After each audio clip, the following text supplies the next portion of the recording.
కలిగించి కొందరు అవతార పురుషులుగా దిగి వస్తారు, కొందరు సంస్కర్తలుగా దిగి వస్తారు. అలా అనేక మంది మనల్ని ఎప్పటికప్పుడు చెడిపోనివి కూడా రెక్కబట్టుకుని బయటికి తీసి ఆ ఊపిలో పడనీయకుండా కాపాడుకుంటూ ఉంటారు. మనల్ని ఎప్పుడు ఏదో ఒక ఊపిలో పడవేయడానికే వస్తుంది ప్రకృతి. ఇప్పుడు సెల్ ఫోన్ అనే ఒక నెట్ వచ్చింది మన దగ్గరికి. ఒక ఎలుకని నెట్లో వేశాడు, ఒక చేపనో ఒక ఎలుకనో వలలో వేసి పట్టుకుపోతున్నాడు ఒకడు. అదేమంటుంది, నన్ను ఇవాళ వలలో వేసావు కదా, రేపు నిన్ను కూడా ఒక వలలో నేను పడేస్తాను, ఆ నెట్లో కూడా ఇరుక్కుంటే నువ్వు బయటికి రాలేవు. పడ్డామా లేదా? ఇంటర్నెట్ అనే వలలో పడ్డామా లేదా?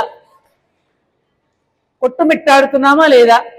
ఈ పిల్లలు ఎలా బాగు చేసుకోవాలో తెలియక తలకాయలు పట్టుకుంటున్నామా లేదా?